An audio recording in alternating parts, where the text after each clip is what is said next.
नमस्कार, मी नम्रता वागळे. माझा विशेषमध्ये आपल्या सगळ्यांचं स्वागत. रामनाथ कोविंद यांनी राष्ट्रपतीपदाची निवडणूक जिंकली आणि त्यामुळे साहजिकच भाजपमध्ये जल्लोषाचं वातावरण आहे. पण विरोधकांमध्ये मात्र काहीसा सन्नाटा पसरलाय.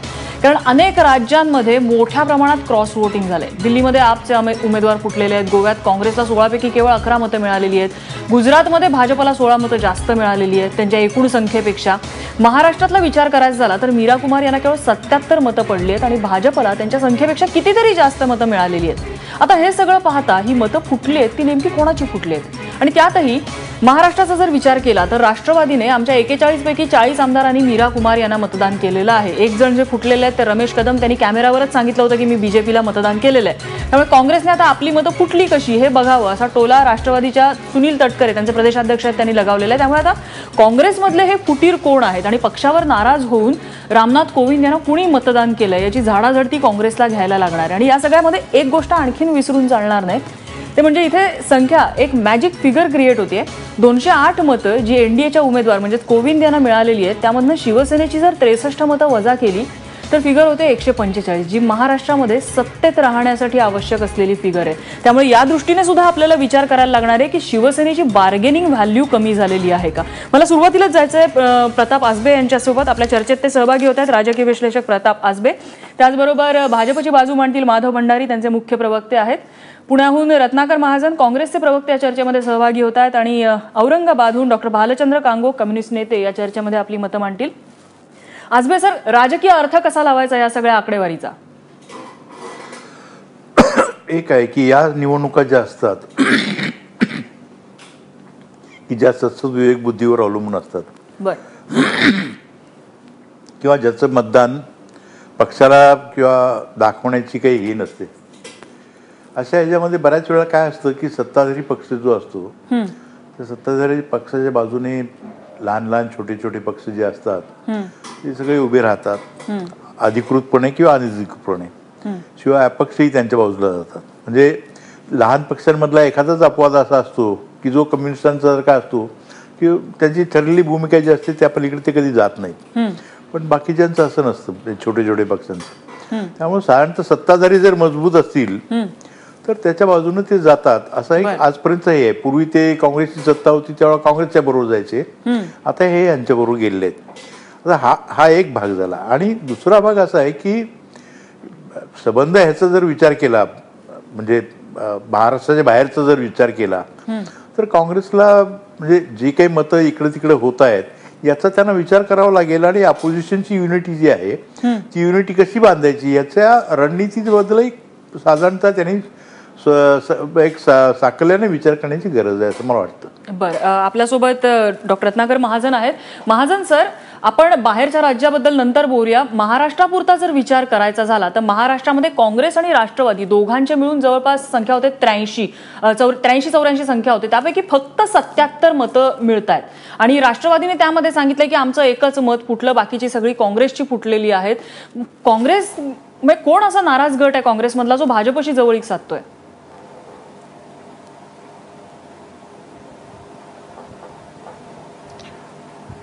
बऱ्याच प्रमाणात जर आणि तर च्या भाषेमध्ये ही चर्चा आपण करतोय असं मला वाटतं. त्याचं कारण असं की ही एक मर्यादित क्षेत्रापुरती निवडणूक होती ज्यामध्ये संसदेची 2 सभागृह आणि राज्यांचं 1 सभागृह यांचे सदस्य हे एवढेच मतदार असतात. या सर्व सभागृहांमधली आजची पक्षीय बलाबल बघता या निवडणुकीचा निकाल काय लागेल हे आधीच सर्वांना माहीत होतं. महाराष्ट्रामध्ये जे मतदान झालं त्या मतदानासाठी एक तर असं आहे की हे गुप्त मतदान होतं आणि दुसरं यासाठी कुठल्याही प्रकारचा पक्षादेश पक्षांनी काढलेला नव्हता. अशा परिस्थितीमध्ये ही नक्की कुणाची मतं गेली हे काढणं, हे सांगणं हे आज अत्यंत घाईचं होईल. तर्ककुतर्कांना उधाण येतच राहील, त्याच्याबद्दल काही वाद नाही. पण कमी मतं पडली अपेक्षेपेक्षा हे तर खरंच आहे, हे तर सिद्ध झालंय. त्यामुळे ते नाकबूल करण्यात अर्थ नाही.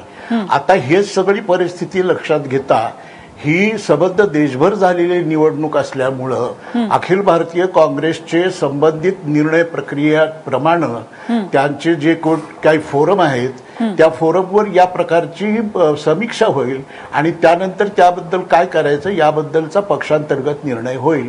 तोपर्यंत चर्चा चालू राहायला काय ती चर्चा तर काय थांबवता येतच नाही. महाजन सर, यामध्ये इन डिटेल चौकशी होऊ शकते, कारण राणेंसारखे तुमच्या पक्षातले नेते ज्यांची उघड नाराजी समोर येत होती.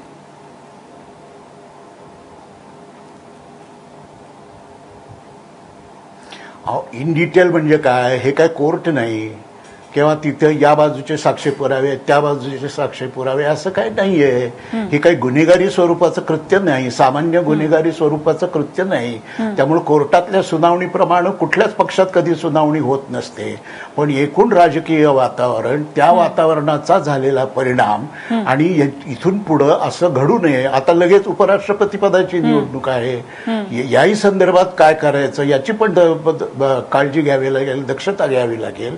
त्याप्रमाणे जे काही निर्णय व्हायचा तो होईल. माधव भंडारी, तुम्ही हे सगळं बोलत असताना गालातल्या गालात हसतायत. मला वाटतं त्यांनाही काहीतरी बोलायचं याच्यावरती. माधव भंडारी, एक तर असं आहे की ही निवडणूक एका अर्थाने संघटित राजकीय पक्षांच्या नियंत्रणाखाली नसलेली निवडणूक आहे. म्हणजे कुठलाही पक्ष आपल्या सभासदांना या निवडणुकीत अमक्याच पद्धतीने मतदान करा असा आदेश देऊ शकत नाही आणि तुम्ही असं मतदान का केलं हा प्रश्नही विचारू शकणार नाही. त्यामुळे एका अर्थाने त्या पक्षांच्या लोकप्रतिनिधींना स्वतःच्या इच्छेप्रमाणे मतदान करण्याचा अधिकार हा या निवडणुकीमध्ये आहे. आणि काँग्रेसची परंपरा, काँग्रेसचा इतिहास हा सत्सद विवेक बुद्धीला अनुसरून मतदान करण्याचा राहिलेला आहे. म्हणजे त्यांच्या सत्सद विवेक बुद्धीमुळे त्यांनी स्वतःच्या पक्षाचा अधिकृत उमेदवार पाडून एक बंडखोर उमेदवार निवडून आणलेला इथपासून काँग्रेसची परंपरा आहे. आणि आता सुद्धा कदाचित असंच झालं असेल की त्यांच्या सत्सद विवेक बुद्धीने जो कौल दिला तो महाराष्ट्रासकट देशातल्या अनेक काँग्रेसजनांनी वापरला आणि तो दिला असं आताचं चित्र आहे. कारण साधारणपणे जी आकडेवारी आली ती महाराष्ट्रातच नव्हे तर देशभरामध्ये एकंदर 168 आमदारांनी क्रॉस वोटिंग केलं अशा तऱ्हेची एक आकडेवारी समोर आली आहे. त्यामुळे ही एक घुसळण काँग्रेस पक्षामध्ये चालू असेल असं त्याचा अर्थ दिसतो. रत्नाकर महाजन, सत्सद विवेक बुद्धी कुठेतरी ही काँग्रेसवरती उलटली आहे. म्हणजे माधव भंडारी तरी असंच म्हणतायत काहीच.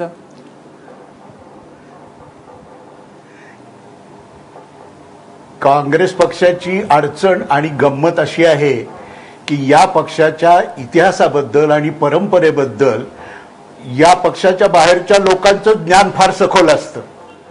त्यामुळं एका निवडणुकीमध्ये कॉन्शन्स वोटचं अपील केल्याबरोबर ही त्यांची परंपराच आहे असं म्हणून मोकळं झालं की 1 पॉइंट स्कोअर करता येतो. हा वादविवादातला साधा नियम जर कोणी पाळला असेल तर त्याला आक्षेप घेण्याचं कारण नाही.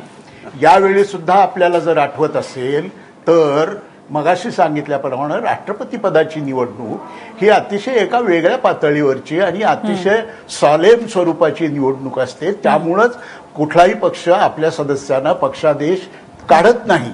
अगदी ज्यांची मेजॉरिटी आहे ते सुद्धा काढत नाहीत. ही जर परिस्थिती असेल आणि काँग्रेस पक्षाच्या उमेदवार मीरा कुमार यांनी तर जाहीरपणे सांगितलं होतं की आपल्या सदस्य विवेक बुद्धीला स्मरून मतदान करा, तेव्हा कुठली परंपरा म्हणजे काय, 1दा 2दा 3दा 11दा 17दा 27 वेळा 152 वेळा तेच घडलं असेल तर ती परंपरा असते. एकदा घडलं की लगेच परंपरा म्हणून मोकळं व्हायचं. पण ठीक आहे, ज्याचं त्याच्या वाणी स्वातंत्र्याचा तो भाग आहे. आता प्रश्न एवढाच आहे की या परिस्थितीमध्ये मी मगाशी सांगितलं त्याप्रमाणे एका विशिष्ट परिस्थितीत विशिष्ट पदाच्या निवडणुकीमध्ये हे वर्तन अपेक्षित असताना त्याचा व्यापक राजकीय समीकरणांवर, व्यापक पक्षीय राजकारणावर अनिष्ट परिणाम होऊ नये यासाठी काय दक्षता घ्यायच्या, यासाठी काय उपाययोजना करायच्या हा त्या पक्षापुढचा प्रश्न आहे. आणि काँग्रेस पक्ष आजपर्यंत हा प्रश्न सोडवत आला, तसंच यापुढेही सोडवेल, याबद्दल काळजी नसावी. नक्कीच आपण या मुद्द्याकडे येणारच आहोत रत्नाकर महाजन, कारण गुजरातमध्ये सुद्धा असंच झालंय, त्रिपुरामध्ये असं झालंय, ज्या ठिकाणच्या निवडणुका येऊ घातल्यात. इतरही राज्यांबद्दल चर्चा करायची आपल्याला. तत्पूर्वी भालचंद्र कांगो आपल्यासोबत आहेत. कांगो सर, एकूणच विरोधकांसाठी अशा प्रकारचं क्रॉस वोटिंग होणं विरोधकांसाठी ही धोक्याची घंटी समजायची? मला वाटतं देशामध्ये राजकारणामध्ये जे काही बदल होत आहेत त्याचं हे इंडिकेशन आहे असं समजावं. कशा पद्धतीचं बदल? पक्षाची पकड लोकांवरती आणि सभासदांवरती कमजोर होतीये. सामाजिक संबंध बदलतायत, सामाजिक वर्गीय संबंध बदलतायत, सामाजिक स्तर बदलतायत आणि त्यामुळे वेगवेगळे लोक वेगवेगळ्या पद्धतीने ह्या प्रश्नाकडे बघतायत. काँग्रेस पक्ष हा सर्वात जुना 100 वर्ष पूर्ण झालेला पक्ष आहे. या पक्षामध्ये सगळ्या विचारसरणीच्या लोकांना एकत्र बांधून काम करण्याची त्यांची परंपरा आहे. परंतु आता विचारसरणीचा संघर्ष जेव्हा तीव्र होतो आहे तेव्हा त्यांच्यामध्ये असलेले विविध विचार हे त्यांच्यापासून अलग होण्याचा प्रयत्न करतायत. याच्याकडे आपण लक्ष वेधलं पाहिजे. मला जास्त काळजी काँग्रेसशाही गुजरातमध्ये जिथे बीजेपी विरुद्ध आणि तिथल्या प्रस्थापित सरकार विरुद्ध जनतेचा असंतोष मोठा आहे तिथे अशा वेळेस 16-17 आमदार काँग्रेसचे हे भाजपकडे वळणं किंवा त्यांनी रामनाथ कोविंद यांना मतदान करणं ही माझ्या दृष्टीने काँग्रेसला धोक्याची घंटा आहे. कारण का गुजरात हे लगेच निवडणुकीमुळे पुढे जाणारं राज्य आहे. त्यामुळे त्यांच्या दृष्टीने महत्वाचा मुद्दा आहे. दुसरा मुद्दा मला असा मांडायचा आहे की गोपाळकृष्ण गांधी हे उमेदवार व्हाईस प्रेसिडेंटचे निवडल्यानंतर तुम्हाला ही फूट कमी झालेली दिसेल. हा काँग्रेससाठी अभ्यासाचा विषय आहे की काँग्रेस हा विरोधकांमधला सगळ्यात मोठा पक्ष आहे आणि त्याला भाजपाला जर हरवायचं असेल तर त्यांनी आपली भूमिका बदलली पाहिजे. साचेबद्ध पद्धतीने विचार करण्यापेक्षा अशा काही ज्या पदांसाठी निवडणुका असतात तेव्हा व्यापक विचारसरणी सगळ्यांना बरोबर घेऊन जाणारा नॉन काँग्रेसी मनुष्य जर त्यांनी निवडला असता तर मला वाटतं विरोधकांची एकजूट अजून जास्त पक्की करण्यात त्यांना मदत झाली असते. पण त्या चौकटीतून ते काही बाहेर पडत नाहीये. अजूनही काँग्रेसचा उमेदवार आणि तुम्ही पाठिंबा द्या याच एका मनोवृत्तीत ते आहेत.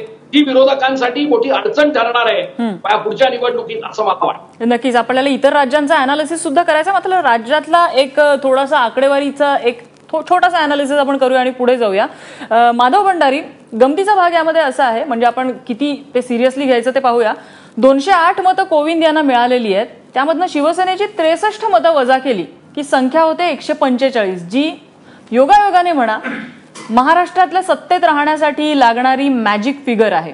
भाजप काही विचार करताय वेगळा? नाही, हा शुद्ध योगायोग आहे. आणि केवळ योगायोग? केवळ योगायोग आहे. कारण ज्या पद्धतीने मी मगाशीच म्हणालो तसं की या निवडणुकीमध्ये नियंत्रित मतदान नाही आणि विधानसभेमध्ये बहुमताचं गणित जे आहे ते विधानसभेचं बहुमताचं गणित हे वेगवेगळ्या समीकरणांवरती अवलंबून आहे. पण आम्ही पहिल्या दिवसापासून, आम्ही जेव्हा शपथविधी केला त्या दिवसापासून आम्ही म्हणत आलेलो आहोत की आम्ही केवळ सगळ्यात मोठा पक्ष आहोत अशातला भाग नाही, तर आमच्याकडे बहुमत आहे. आम्ही आमचं बहुमत सिद्ध करायला केव्हाही तयार आहोत. हे आम्ही पहिल्या दिवसापासून म्हणत आलो आणि आजही तीच भूमिका आहे. आजबे सर, एकीकडे आता माधव भंडारी सांगतात की आमच्याकडे बहुमत आहे आणि आम्ही कधीही बहुमत सिद्ध करायला तयार आहोत, आणि दुसरीकडे ही आकडेवारी समोर येते. शिवसेनेची यामध्ये कुठेतरी कोंडी होते, त्यांची बार्गेनिंग पॉवर यामध्ये कमी होताना दिसते. आजबे सर, मला नाही तसं इतकं वाटत. कारण असं आहे ना की एक तर असं आहे की म्हणजे भंडारी म्हणाले हे बरोबर आहे, आम्ही पहिल्या दिवसापासून आम्ही आमचं बहुमत सिद्ध करून दाखवू असं ते म्हणतायत. परंतु तशी वेळ अजून आलेली नाही त्यांच्यावर, एक पहिली गोष्ट. दुसरी गोष्ट अशी आहे की ज्या वेळेला तशी वेळ येते त्यावेळेला आता हे जे मतदान आहे हे मतदान गुप्त स्वरूपाचं मतदान आहे. विधानसभेमध्ये ओपनली उभं राहून हात वर करायला लागतात आणि मतदान द्यायला लागतं. अशा वेळेला बरेच म्हणजे अपक्ष जातील बीजेपी बरोबर, यात काही वाद नाही, किंवा त्यातले पण काही जे अपोजिशन बरोबर असतात ते अपोजिशन बरोबर जातील. पण ज्या प्रकारचे काही छोटे छोटे पक्ष असतात की ज्यांच्या भूमिका वेगळ्या असतात, पण राजकारणाच्या काही मर्यादा असतात, काही हे असतात, त्यामुळं त्या दबावाखाली काही गोष्टी ते करतात आणि त्यामुळे त्यांची मतं इकडे तिकडे जातात दरवेळेला. पण प्रत्यक्ष जेव्हा मतदान होतं त्यावेळेला उभं राहून, म्हणजे आता शेतकरी कामगार पक्षासारखा पक्ष आहे किंवा आणखीन असे पक्ष आहेत, समाजवादी पक्ष असतील किंवा आणखीन तुमचा MIM आहे, आता ते बीजेपीला उभं राहून उघडपणे पाठिंबा देतील का? ते छुपा पाठिंबा कुणीही देऊ शकेल, पण उघडपणे पाठिंबा काय कोणी देतील असं मला वाटत नाही. त्यामुळं ही असं आहे की शिवसेनेची कोंडी होते का, तर काही प्रमाणामध्ये होते, पण इतकी काही फार प्रमाणात होत नाही. कारण शेवटी असं आहे की त्यांची गरज त्यांना आहे आणि त्यांचं जे 63 लोकांचं बळ आहे त्याच्यावर हे सरकार चाललंय ही खरी वस्तुस्थिती आहे. पण म्हणजे याचा अर्थ असा काढायचा की बीजेपी कितीही म्हणत असेल की आमच्याकडे बहुमत आहे तरी सुद्धा त्यांना शिवसेनेशिवाय पर्याय नाहीये ही तितकीच वस्तुस्थिती असं म्हणायचं? हा, तसंच म्हणावं लागेल. ह्याचं कारण असं आहे की जोपर्यंत बीजेपी आपल्या स्वबळावरच म्हणजे त्यांना ती शक्ती आजमावण्याची संधी मिळत नाही तोपर्यंत शिवसेनेचं हे जे आहे महत्व जे आहे ते काही कमी होणार नाही. ज्या दिवशी ते बहुमत आजमावतील आणि त्यांच्या बाजूने कौल मिळेल त्यावेळेला शिवसेनेचे जे काही ध्येय आहे बळ आहे त्याच्या पाठिंब्याची त्यांना गरज उरणार आणि त्याचे राजकीय जो काही हे आहे न्यूसन्स आहे त्याचंही काही फारसा हे राहणार नाही, शिल्लक राहणार नाही असं मला वाटतं. पण ती वेळ ती परीक्षा झाल्यानंतरची गोष्ट आहे. नक्कीच. राज्यातल्या परिस्थितीनं आपण थोडंसं राज्याच्या शेजारी सुद्धा जाऊया. रत्नाकर महाजन, आपल्या शेजारची 2 राज्य, एक गुजरात आणि दुसरं म्हणजे गोवा, दोन्ही ठिकाणी काँग्रेसला पुन्हा एकदा क्रॉस वोटिंगचा फटका बसेल असं काहीसं दिसतंय, म्हणजे बसलेलाच आहे. गोव्यामधली जर आकडेवारी बघितली तर काँग्रेसची त्या ठिकाणी 16 मतं होती, त्यापैकी केवळ 11 मतं ही युपीएच्या उमेदवाराला मिळालेली आहेत आणि गुजरातमध्ये भाजपला 16 मतं जास्त मिळालेली आहेत आणि त्याही ठिकाणी ही क्रॉस वोटिंग काँग्रेसमधूनच झालेली आहे असा अंदाज वर्तवला जातोय. त्याबद्दल काय आणि विशेषतः गुजरातबद्दल तुमच्याकडून ऐकायला आवडेल कारण गुजरातच्या तर निवडणुका येत आहेत.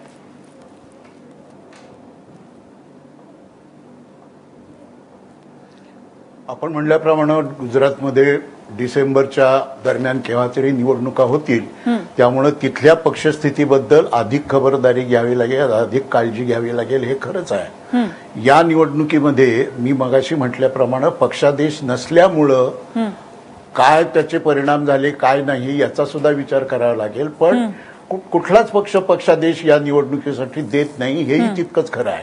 पण म्हणून कुठल्या पक्षाची मतं कुठल्या पक्षाला गेली याचा विचार काही अप्रस्तुत ठरत नाही, त्यामुळे याचाही विचार करावा लागेल. म्हणून मी मगाशी म्हटल्याप्रमाणे राष्ट्रीय पातळीवरची ही निवडणूक असल्या कारणानं प्रत्येक राज्यामध्ये या निवडणुकीच्या मतदान कसं झालं याचं तपशीलवार विश्लेषण करावं लागेल आणि त्यातून विशेषतः लवकरच निवडणुका होणाऱ्या राज्यांमध्ये काय उपाययोजना करायची याचा विचार काँग्रेस पक्षाला गांभीर्यानं करावा लागेल. गुजरातच्या दृष्टीने आणखी एक महत्वाचा मुद्दा ते म्हणजे शंकरसिंग वाघेला यांच्या गटामध्ये असलेली काहीशी नाराजी आणि ती नाराजी उघडपणे समोर येते.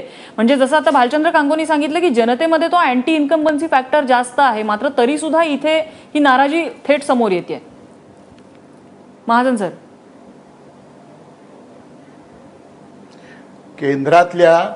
केंद्रातल्या आणि विविध राज्यांमधल्या भाजप किंवा एनडीए सरकारच्या बद्दलचा जनतेचा भ्रमनिरास हळूहळू होऊ लागलेला आहे, हे व्यावहारिक सत्य आहे. पण त्या असंतोषाला संघटित रूप देणं आणि त्याला तोंड फोडणं हे सर्व विरोधी पक्षांनी मिळून करण्याचं काम आहे. त्या कामामध्ये काँग्रेस पक्षाचा सहभाग हा सर्वात महत्वाचा ठरेल हे निरीक्षणही बरोबर आहे. गुजरात पुरतं जर बोलायचं झालं तर आत्ताच आपण आठवड्यापूर्वी अशी चर्चा करत होतो की शंकरसिंग वाघेला यांच्या मागे 26 आमदारांचा गट आहे. आत्ता एक 8-10 दिवस मी स्वतः गुजरातमध्ये होतो. त्या ठिकाणच्या वर्तमानपत्रात येणाऱ्या बातम्या वगैरे ह्या सगळ्या जर बघितल्या तर तो आकडा 26चा होता. पण तो आता आकडा 26चा राहिलेला नाही, तो 11वर आलेला आहे. त्यामुळं जसजशी परिस्थिती बदलेल तसतसं या आकड्यातही आपल्याला फरक झालेला दिसेल. पण असं जरी असलं तरी शंकरसिंग वाघेला सारखा एक माणूस जो असं म्हणतो की मी राष्ट्रीय स्वयंसेवक संघाचा आहे, स्वयंसेवक आहे, याचा मला अभिमान आहे असं म्हणतो आणि तरी काँग्रेसमध्ये राहतो, हे एका अर्थानं काँग्रेसच्या टॉलरन्सचा आणि सर्वसमावेशक स्वरूपाचा हा पुरावा आहे. त्यामुळं शंकरसिंग वाघेला आणि त्यांचे जे कोणी सहकारी असतील त्यांच्याशी चर्चा करून यातून सर्वसंमतीनं केंद्रीय नेतृत्वाला मार्ग काढावा लागेल. नाही, भालचंद्र कांगो, आता महाजन सरांनी टॉलरन्स आणि सर्वसमावेशक पक्षाची भूमिका काँग्रेसची असल्याचं सांगितलं, मात्र यामध्ये जो एक विरोध, जो देशभरामध्ये जो असंतोष सध्या पसरला जातोय भाजप सरकारच्या विरोधात, ज्याचा उल्लेख आता महाजन सरांनी केला, तो असंतोष एकत्र करून तो संपूर्ण एका कॅनव्हसवर आणण्यामध्ये ज्या पक्षाची मुख्य भूमिका आहे तो म्हणजे मुख्य विरोधी पक्ष काँग्रेस कमी पडतंय. निश्चितपणे असं लक्षात घ्या की आर्थिक धोरणाच्या संदर्भात काँग्रेस आणि भाजपमध्ये फार मोठा फरक दिसत नाही. दुसरी गोष्ट, टॉलरन्स हा शब्द फार गमतीशीर आहे. तो सर्वसमावेशकपणा आणि संधी साधूपणा हा सर्वसमावेशकपणा केव्हा संपतो आणि संधी साधूपणा केव्हा सुरू होतो हे कोणाच्या लक्षात येत नाही. आणि आज सत्तेच्या भोवती संधी साधूपणा करणारे लोक खूप आहेत. आज भाजपमध्ये निवडणुकीच्या आधी जवळजवळ 60 काँग्रेसचे सदस्य हे पक्षांतर करून गेले आणि 59 त्याच्यामधले निवडून आलेले भाजपचे आता खासदार आहेत. आता हे खरंच भाजप बरोबर आहेत का सत्ता आपल्याला मिळते तिथे झुकलं हा संधी साधूपणा जो अनेकांमध्ये असतो तो त्यांच्यामध्ये आहे हाही प्रश्न आहे. आणि म्हणून मी पहिल्यांदाच म्हटलं की भारताचं राजकारण हे झपाट्याने बदलत आहे. हे फक्त भारतातच नाही तर जुने अनेक राज्यांमध्ये जुने पक्ष जे आहेत अनेक राष्ट्रांमध्ये जुने पक्ष जे आहेत ते आपली पक्षीय वैचारिक पकड ही आता तोडतायत आणि नवीन विचारसरणी निर्माण होतीये आणि भारत त्या प्रक्रियेतून जातोय. आणि म्हणून आपल्याला अनेक धक्कादायक निर्णय बघायला मिळतील. पण काँग्रेस पक्षाबद्दल मला असं वाटतं की आजही देशातला सर्वात मोठा तो पक्ष असल्यामुळे त्यांनी या बदलत्या परिस्थितीचं आकलन करून एक आपली व्यूहरचना बदलण्याची गरज आहे आणि ती ते कसे बदलतील ह्याच्यावरती अवलंबून आहे. म्हणजे कम्युनिस्ट पक्ष यामध्ये कुठे कमी पडतोय? कम्युनिस्ट पक्षाचा मास बेस कमी झालेला आहे. कामगार हा आमचा सर्वात मोठा अधिकार होता. त्या कामगारांवरती या नवीन आर्थिक धोरणात फार मोठा हल्ला झालेला आहे आणि त्यांचा शक्तिपात झालेला आहे. आणि त्यामुळे नवीन मास बेस शोधणं आणि बांधणं हे आमच्यापुढचं पूर्ण मोकळं आव्हान. पण एकीकडे आमचं आव्हान पेलत असताना आज देशामधलं जे आव्हान उभं झालेलं आहे असहिष्णुतेचं आव्हान आहे, नवीन आर्थिक उदारीकरणाचं जे आव्हान आहे त्याच्यामुळे कामगार शेतकरी भरडला जातो आहे. तो काही आमच्यासाठी थांबलेला नाही, तो आंदोलन करून रस्त्यात उतरतोय. हा असंतोष कशा पद्धतीने संघटित करून देशाचं राजकारण जनसामान्यांकडे कसं वळवणं हे सगळ्यांचं काम आहे आणि त्यात काँग्रेस पक्ष निश्चितपणे भूमिका बजावू शकतो अशी आमची भूमिका आहे. परंतु त्यासाठी त्यांना आपली व्यूहरचना बदलावी लागेल, त्यांना वेगळ्या प्रकारे विचार करावा लागेल. पूर्वीप्रमाणे काँग्रेसच्या छत्राखाली सगळे येतील असा व्यवहार करता बिहारचं गठबंधन हे उत्कृष्ट उदाहरण आहे की बिहारमध्ये नितीश कुमार हा गठबंधनमुळे निवडून आलाय जितकंच खरं आहे तितकं नितीश कुमारांची क्लीन इमेज ही लालू आणि काँग्रेसला मदतकारी झाली आहे तितकंच खरं आहे. आणि म्हणून त्या गठबंधनामध्ये सातत्याने आपल्याला तणाव दिसतात. हे तणाव लक्षात घेऊन काँग्रेसनी एकेकाळी या देशामध्ये सगळे विरोधी पक्ष काही अपवाद वगळता काँग्रेस विरोधी लोह्यांचं राजकारण करत होते आणि आता ते राजकारण झपाट्याने बदलून आता बीजेपी विरुद्ध सगळे अशा प्रकारची एक नवीन रचना निर्माण होतीये. त्या रचनेमध्ये कशा प्रकारे आपली व्यूहरचना करायची हे सर्वात मोठा पक्ष म्हणून काँग्रेस पुढचं आव्हान आहे. कम्युनिस्ट या दृष्टीने कमी पडणार नाही. कम्युनिस्टांनी नेहमीच या देशामध्ये जी एक संघ RSSच्या विचार पद्धतीने जी विचारसरणी आहे त्याला विरोध करण्याची ठाम भूमिका घेतलेली आहे आणि त्याच्यासाठी व्यापक एकजुटीची भूमिका घेऊन काम करतो. महाजन सर, यामध्ये आता भालचंद्र कांगोनी जो उल्लेख केला की एक मोठा म्हणजे संघटित करण्याची गरज आहे सगळ्या विरोधकांना आणि त्यामध्ये मुख्य जबाबदारी काँग्रेसची आहे. मोदींचं सरकार येऊन आज 3 वर्ष झालेली आहेत. 3 वर्षामध्ये काँग्रेसचा काय मास बेस कमी पडतोय, त्यांचं ग्रासरूट लेवलचं केडर कमी पडतंय, होतंय काय? विरोधी पक्ष एकवटत का नाहीये?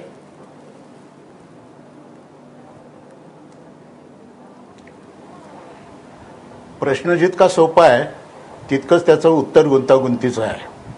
त्याचं कारण असं की राजकीय पक्ष हा केवळ निवडणुकांपुरता कार्यरत राहिला तर प्रत्येक निवडणुकीच्या यशापयशाप्रमाणे त्या पक्षाचा आकार संकुचित होतो किंवा प्रसारित होतो. 2 निवडणुकांच्या मध्ये लोकांच्या प्रश्नांवर प्रत्यक्ष लोकांच्या सहभागानं चळवळी संघर्ष आंदोलनं करून मग त्याचा परिणाम निवडणुकीत कसा होतो हे बघण्याच्या दृष्टीने जर निवडणुका लढवल्या गेल्या तर प्रत्यक्ष राजकारण लोकांच्या पातळीवरचं राजकारण आणि लोकांच्या पातळीपर्यंत पोहोचलेली संघटना आणि निवडणुकांचं राजकारण यांच्यामध्ये एक समन्वय साधला जाऊ शकतो. त्यांचं कोरिलेशन काय आहे याचा अंदाज येऊ शकतो.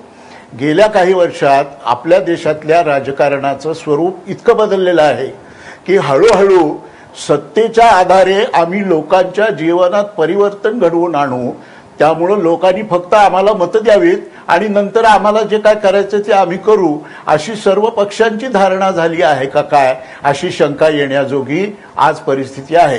त्यामुळं असं जर कोणी म्हणत असेल की लोकसंपर्क लोकसंघर्ष लोकसंघटन या पातळीवर काँग्रेस सारखा मोठा पक्ष कमी पडतो, हे जर कोणाचं विश्लेषण आणि निरीक्षण असेल तर त्याच्यात वाद घालण्याजोगं काही आहे असं मला वाटत नाही. कारण there is always a scope for improvement. तुम्ही कितीही मोठे असलात तरी तुमचं मोठेपण शेवटी लोकांच्या पाठिंब्याच्या निकषावर घासून पुसून ते घ्यावं लागतं आणि त्याच्या आधारे पुढे वाटचाल करावी लागते. त्यामुळं हे विश्लेषण किंवा हे निरीक्षण हे काँग्रेस पक्षानं खिलाडूपणे स्वीकारून त्या दृष्टीने इथून पुढच्या काळात पावलं टाकली पाहिजे. हा महत्त्वाचा मुद्दा आहे की खिलाडूपणे स्वीकारणारे काँग्रेस हे सगळं. आजबे सर, जाता जाता मला एकच प्रश्न आहे पुन्हा एकदा, की हे जरी सिक्रेट वोटिंग असलं तरी सुद्धा यामध्ये काही ऑब्व्हियस रिझल्ट दिसलेले आहेत, उघडपणे काही गोष्टी समोर आलेल्या आहेत. क्रॉस वोटिंग होणं अशा पार्श्वभूमीवरती ज्यावेळेला काही राज्यांमधल्या निवडणुका आहेत, विरोधकांसाठी ही नक्कीच धोक्याची घंटा मानायची का? नाही, असं आहे ना की जेव्हा मतं फुटतात किंवा मतं इकडं तिकडं जातात हे नेहमीच विरोधकांचा शक्तिपात होतो त्यामध्ये आणि त्यांची रणनीती चुकलेली असते.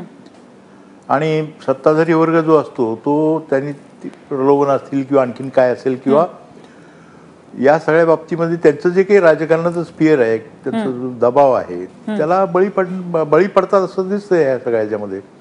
पण म्हणून असं आहे की म्हणून त्याला एकच आहे की लोकांमध्ये जाऊन राजकारण करणं हा त्यातला सर्वात महत्वाचा भाग आहे. आणि तो जितक्या असं आहे की शेवटी राजकारणामध्ये काय आहे की एकतर पूर्णपणे विरोधकांची एकजूट बांधणं आणि सर्वांना बरोबर घेणं, लहान असेल मोठा असेल काही असेल, आणि त्यामध्ये कन्सेन्ससनं ज्या काही गोष्टी होतील त्याची निर्णय करणं, हा एक भाग झाला. आणि दुसरा भाग म्हणजे लोकांमध्ये जाऊन लोकांचे प्रश्न घेऊन ग्राउंड रियालिटी त्यांनी ग्राउंड झिरो वरती उतरून त्यांनी केलं पाहिजे. माधव भंडारीने काही मुद्दा मांडायचा अगदी थोडक्यात मला एकच लक्षात आणून द्यायचं की जेव्हा हे जे क्रॉस वोटिंग करणारे लोक आहेत हे लोकांमधून निवडून आलेले लोकप्रतिनिधी आहेत आणि त्यांच्याबद्दल आपली मतं काही असतील पण त्यांचा आपापल्या मतदारसंघातल्या जनतेशी जिवंत संबंध असतो आणि ते जेव्हा एखादा निर्णय घेतात तेव्हा त्यांच्या परिसरामध्ये जनतेचं जे जनमत आहे त्याचा एक दडपण सुद्धा त्यांच्या मनावर असतं.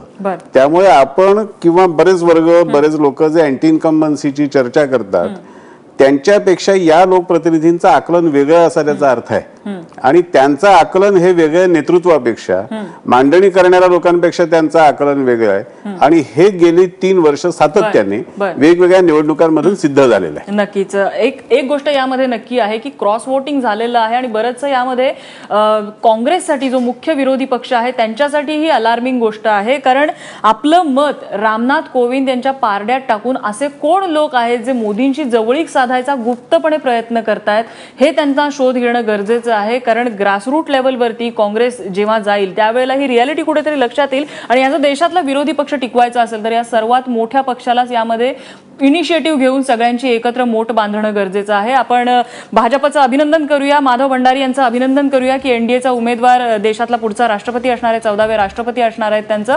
आणि विरोधक नक्कीच या निमित्ताने आत्मचिंतन करतील की चुकतंय कुठे त्याबद्दल. या चर्चेसाठी सर्व मान्यवरांनी वेळ दिला त्याबद्दल त्यांचे आभार. माझा विशेषमध्ये इथेच थांबतोय. बघत रहा एबीपी माझा.